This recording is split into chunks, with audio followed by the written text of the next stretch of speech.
Hey dude, I hope you're awesome. It's Ollie Carson here, and in this video, I'm going to show you my entire 7-step sales process that I call the laid-back sales method that I use pretty much on a daily basis to close $5,000 deals. This is the exact sales process that I've used for many, many years. It's been tweaked and adjusted and adapted over time as I've learned new things, as I've taken more sales calls and got data. And it's also the exact sales method that I teach to my clients in my Remote Pro program, which is built specifically for online coaches and consultants who want to grow to 20K months and beyond. So I'm not holding anything back in this video. And if you watch this video in its entirety, you will 100% improve your sales skills. You will 100% take value and be able to convert more clients on your calls, which is going to add more cash in your bank and hopefully add value to your life. So I can't wait to show you this. It's in my opinion, one of the most important skills that you can learn as an entrepreneur, because this is the stuff that puts cash in your account. So without further ado, let's get stuck into the iPad and chat through the laid-back sales method.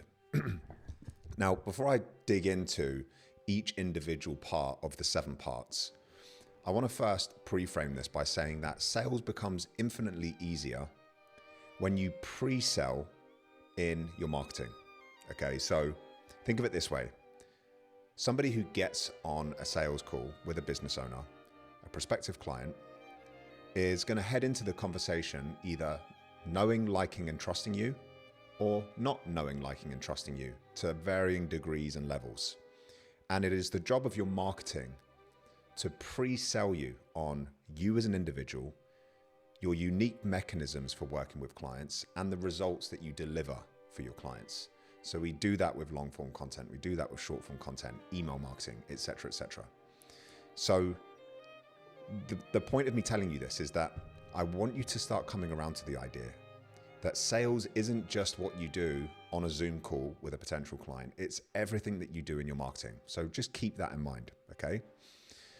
So let's get stuck into this. I'm going to draw out for you step by step the 7-step process to the laid-back sales method, okay? Part 1 is build rapport. Okay, this is a really important part of the conversation.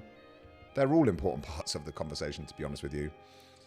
But this part in particular sets the tone for the rest of the conversation. And a big mistake that salespeople, coaches, business owners will make when it relates to the opening moments in a sales conversation is they will be overly enthusiastic, overly energetic, this kind of false positivity. Hey, Sarah, nice to see you on the call. Thanks so much for hopping on. Don't do that, okay? The mindset and the energy that I want you to take into these conversations is that you are an expert and the person has booked in a call because they have a very specific set of problems that they want to overcome and they are entrusting you with those problems.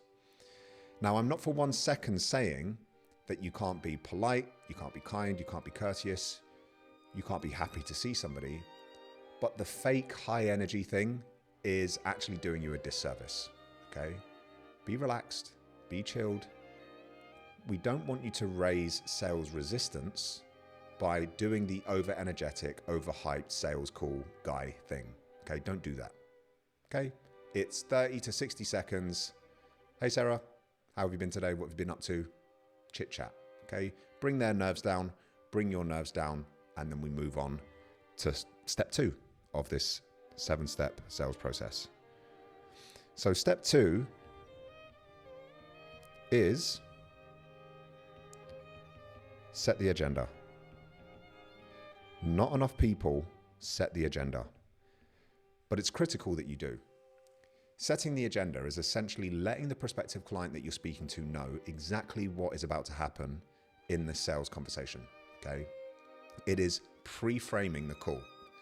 Now, if you don't do this, if you don't set the agenda, what can happen is the prospective client runs away with the conversation and they take it in any direction that they so wish. Now, we don't want that. There are a set criteria that you need the prospective client to go through to increase the likelihood of them saying yes at the end of the conversation.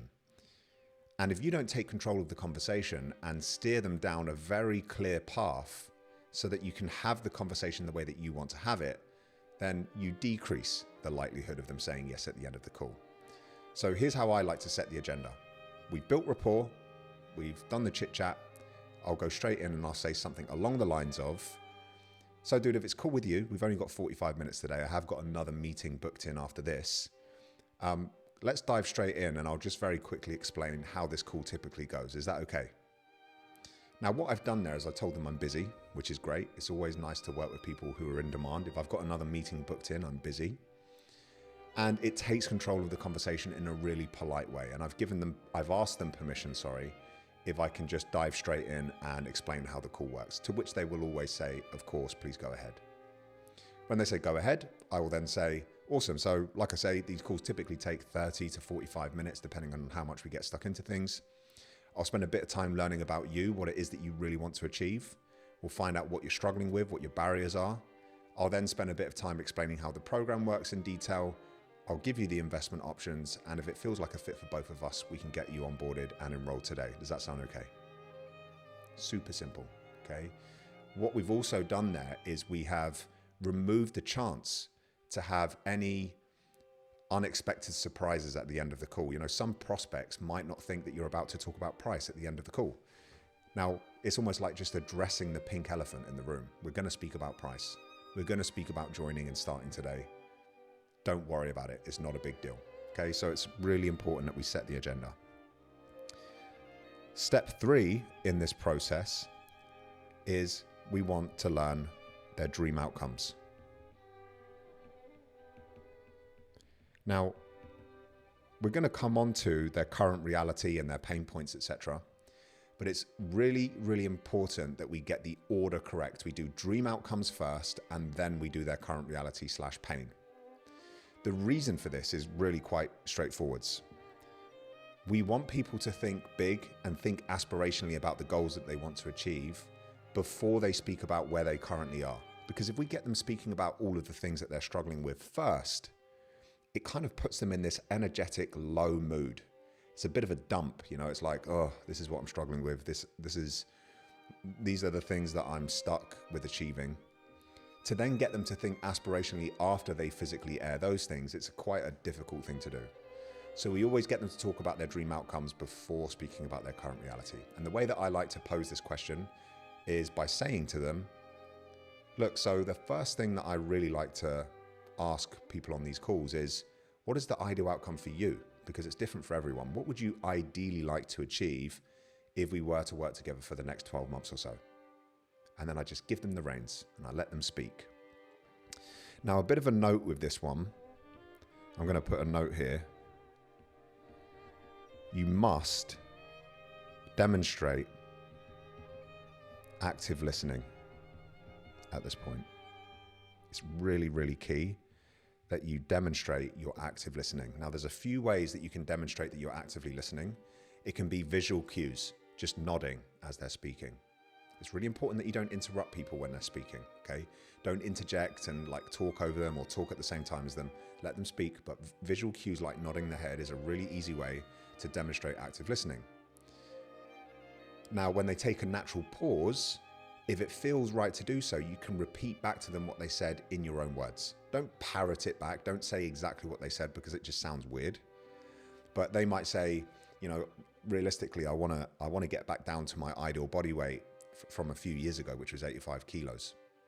Okay, cool. Wow, getting back down to 85 kilos, that's an epic goal. I'm sure we can smash that out together.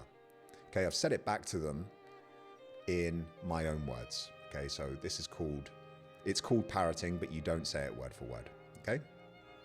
Now, the way that I like to use active listening, my favorite way to use it, is I simply write down what they're saying as they're speaking, and I have my iPad up on the screen and draw it so that they can see. So they can actually see that I've listened to what they said, understood it, and I'm taking notes. That's how I do active listening personally, okay? That's dream outcomes. Super, super cool. Now, it's really key at this point that if their outcomes are out of your remit, they're not something that you help people with, that with integrity and as a credible coach, as a credible business owner, you say, look, sorry, that's not something that I can actually help you with. I'll endeavor to signpost you to somebody who maybe can help you with those goals. Okay, it's really important that you don't stretch yourself to places that you can't help people. Okay, so it could be the end of the conversation, but people will respect you for that. Okay, if you can help them, then you just say, dude, I would absolutely love to help you with that. I can absolutely help you with all of that. And make them feel as though you're excited about those goals as well. You know, people want to work with coaches and businesses who are in the trenches with the individual doing the work and achieving the goals. They want to work with people who are passionate about their goals as well. Okay, so try and get that across in the way that you speak to them. Step number 4, and I've already kind of alluded to this, is current reality. What is their current reality? Okay, and you might think of this as well, and I'll put this in as a separate note, as stretching the gap. Okay, so when I say stretching the gap, I mean we're stretching the gap between where they are now and their dream outcome, where they want to be. Okay, the bigger their gap is, the better. And what fills the gap? What is the bridge to this gap? Well, of course, it's your service, it's your program. That is what is going to get them from point A, where they currently are, to point B, where they ideally want to be, your service. Okay? So I like to do this really simply by just basically saying to them, okay, cool, look, I just want to learn a little bit more about you and find out where you're at currently. So is it cool if I just ask a few questions? And they say yes. And then you want to have 3 to 5, datum point questions that you can ask them to see what their current situation is as it relates to your service. So let's use the example of a fat loss coach. Let's say you coach clients to lose weight, okay? Your current reality questions might be, how would you rate your nutrition choices day to day, 1 through 10? 10 being incredible, you've got your nutrition dialed into a T, everything that's going in your body and it couldn't be much better. 1 being it's in a really bad place and you're gaining weight at a rate that you can't control, etc., etc., etc. Okay. Another current reality question for that niche might be, how would you rate your confidence in your physique and the way that you look, 1 through 10? Okay. We're just basically getting the prospect to verbalize where they are currently and essentially showcasing that they're far away from their dream outcome, which creates a need, and this is really important, we create a need for your services. That's what we're doing here. We're ultimately the whole purpose, and I want you to take note of this, the whole purpose of the sales call leading up to the close is to get your prospect thinking emotionally about the things that they want to achieve and to create a need for your service to help them achieve their goals. It's that simple, okay? So that is current reality and stretching the gap. Part 5. Now, this one is really interesting and not enough people do this, is we get them to audition. You might be thinking, Ollie, what on earth are you talking about? Get them to audition. Most people, when they get on a sales call, and I've reviewed tons and tons of sales calls of my clients over the years before they go through sales training with me. And what I find is that it kind of feels like that the prospect has the power, the prospect has the control, and really the coach or the business owner is doing a big song and dance and auditioning for their money. Come and work with me, I can do this for you, we can achieve this together, I'll be the best coach, etc., etc. That is not the power dynamic that we want in the sales conversation. Remember, you are the expert in demand. They have a problem that they need solving, and you have the solutions and the program to help them achieve their goals. That is the kind of dynamic that we want to display. One of the simplest ways that we can do this is make them audition for a place in your program. And you can do this really subtly. So you just ask them 3 to 5 qualifying questions and you frame it with something like this. So I would say, awesome, look, I can definitely help you based on the things that we've just spoken about, but I only work with a particular type of client because I never want someone to come into my service and not get the result that they came for. So would it be okay if I just check a few things before we go on and talk about how everything works? Yeah, absolutely. And then we're going to ask them 3 to 5 qualifying questions. So some examples of qualifying questions might be, number 1, if we work together, can you commit 3 or more hours a week to implementing the plan that I set you? So this is a time qualification question. If you can't meet that criteria, we're not fit to work together. Another example, let's use the fat loss niche example again. Do you currently have access to a fully equipped gym, or are you willing to take out a gym membership? Okay, some people might have like a red rubber band and a 2 kilo pink dumbbell at home, and you don't want to write a program with that equipment, right?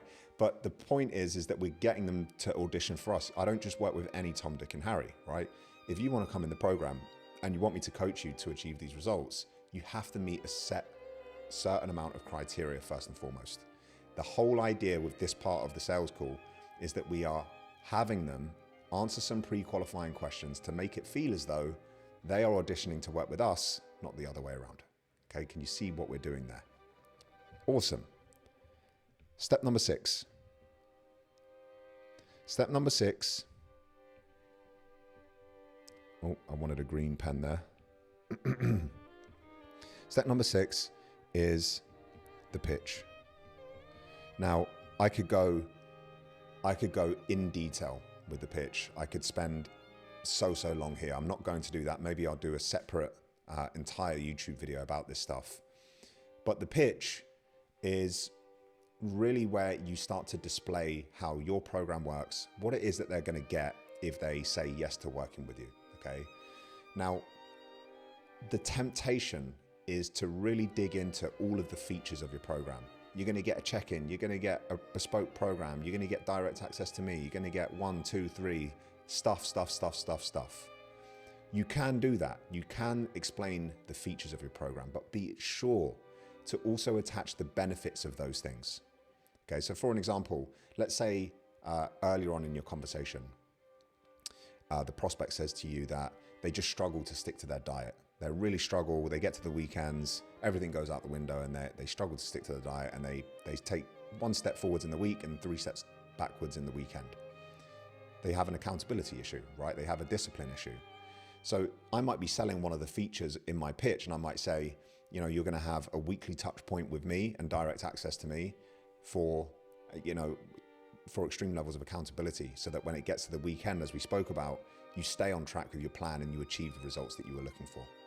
Okay, so I've given the feature, which is a weekly touch point and a check-in with myself, but I've also attached the benefit of that, which is increased levels of accountability and sticking to the plan.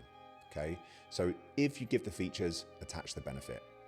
Okay, again, I'm going to do a full video on the pitch because this is a training in and of itself, but really this is where you are demonstrating how incredible your service is and basically telling them what it is they're going to get if they say yes. Okay. And then finally, we're moving on to step 7, and I'm going to get rid of all of this here for step 7. Hopefully this has been useful so far, guys. If it has been useful, please drop a comment below and make sure you subscribe to the channel so that you don't miss future videos. And by the way, if you're a coach and you are stuck with this sort of thing, you're struggling to sell your service, you're struggling to charge high ticket, you're struggling to attract clients to come and work with you, this is my bread and butter. This is what I've been doing for the last decade or so. Please do just follow the instructions in the description of this video. Let's have a chat, and I would love to explain how Remote Pro works. Okay? Now, without further ado, step 7. Let's give it a big circle here. Step 7 is the close / offer / handling objections. Okay, so how I transition from the pitch to the close / offer / handling objections. I've just shown them how the program works. It's this incredible thing. You know, it all seems really exciting. I want to, before I move on, make sure that I close the door and know for certain that this is what they're looking for. Okay, so I ask a question like this. Does that all sound like the sort of thing that you're looking for to get the result X that we spoke about earlier? Now, typically the answer is going to be yes. Yeah, that sounds amazing. It sounds incredible, Ollie. That sounds exactly like what I need to get me from where I am to where I want to be. Amazing, dude. So good. Well, I guess the only thing to speak about from here is the pricing options. Would you like me to run you through those?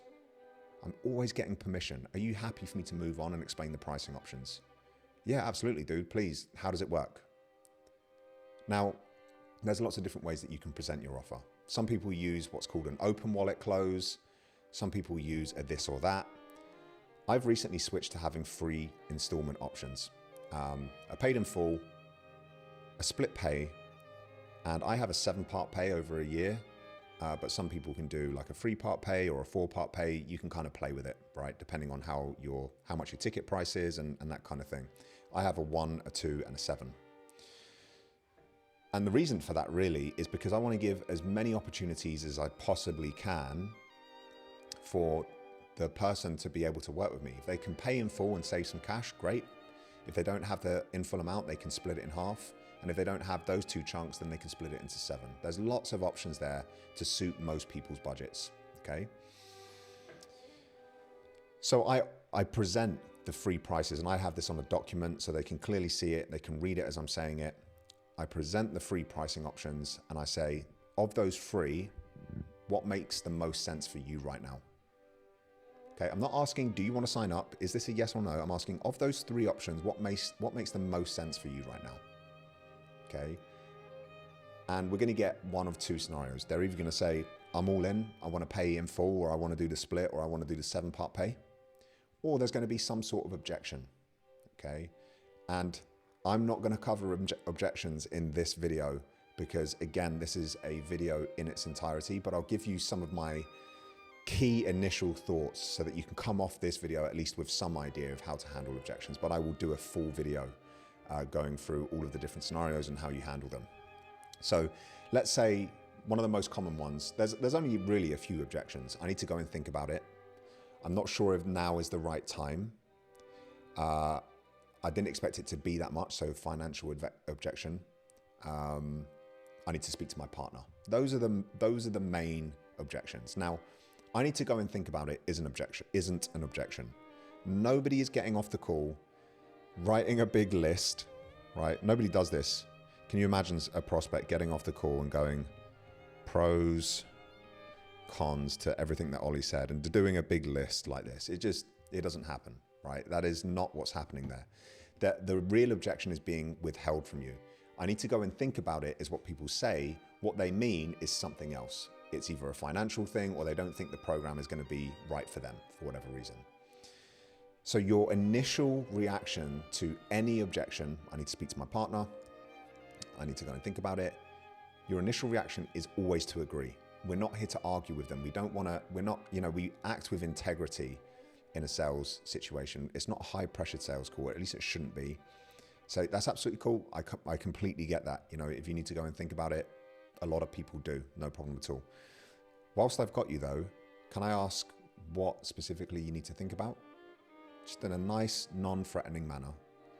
Can I ask what it is that you need to go and think about? Now, a potential mistake that you fall into here is what's called leading the witness. So don't say, can I ask what you need to think about? Is it the program or is it the price?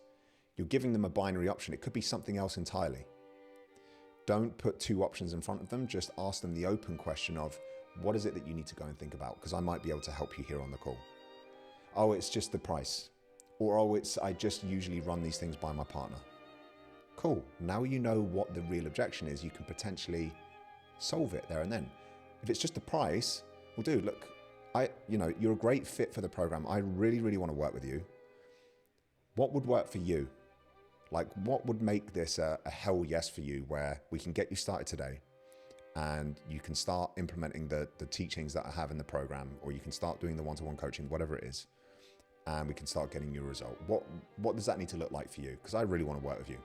Lay your cards on the table. You guys are small to medium business owners, right?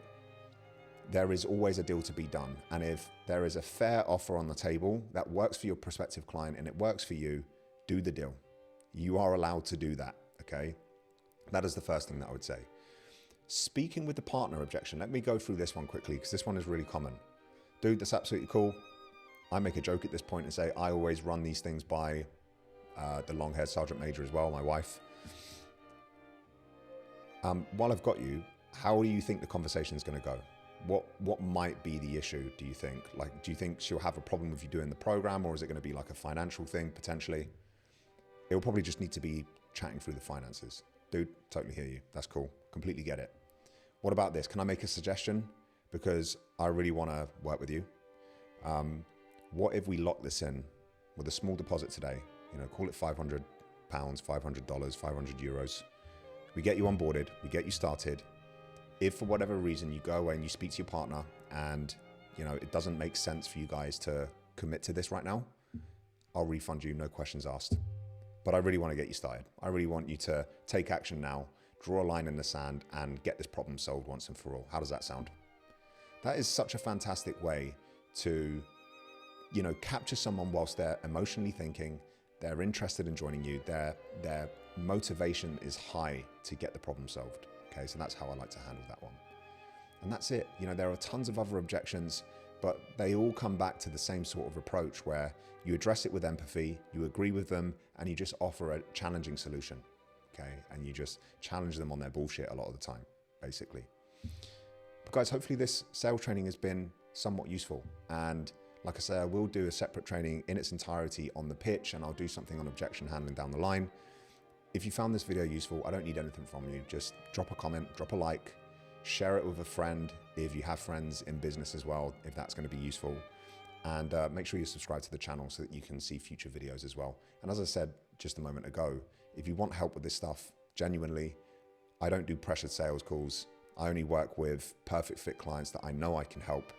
Drop me a message on Instagram. Let's have a chat and we can go from there. And I will speak to you very soon.